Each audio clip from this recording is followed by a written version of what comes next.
ସାଙ୍ଗମାନେ ଆଜି ପୁଣି ଥରେ ଗୋଟେ ଆମ ନିକଟକୁ ଏକ ଦୁଃଖ ଖବର ପହଞ୍ଚି ଯେଉଁଟାକି ଖୋର୍ଦ୍ଧା ବଲାଙ୍ଗୀର ଜାତୀୟ ରାଜପଥ ସତାବନରେ ବାଣିଜ୍ୟଠାରେ ଏକ ମର୍ମନ୍ତୁଦ ଦୁର୍ଘଟଣା ହେଇଛି ପ୍ରାୟ ସକାଳ 3ଟାରୁ 4ଟା ମଧ୍ୟରେ, ଯେଉଁଠି ଆମର ବୌଦ୍ଧ ଡିଷ୍ଟ୍ରିକ୍ଟର Harabhanga block Rajendra spot death ହେଇଯାଇଛି ଏବଂ Nayagarh district Odagaon block severe condition से बर्तमान नयागढ़ हॉस्पिटल तो भगवान को प्रार्थना करुँच से यथाशीघ्र ठीक राजेन्द्र भाई को आत्मा को शांति मिलू ये प्रभु श्री जगन्नाथ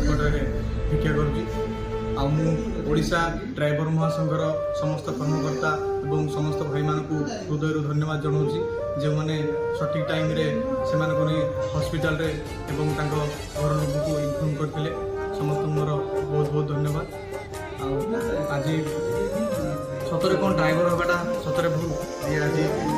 प्रतिदिन जड़े ना जड़े ड्राइवर भाई आम निकटर ऊपर चली जाऊँ अधीन चली जाऊँ तो मुझे भाई मान को रिक्वेस्ट और अनुरोध करुँच जो भाई मैंने ओडिशा गाड़ी चलाउछन्ति और ओडिशा बाहर को जाए गाड़ी चलाउछन्ति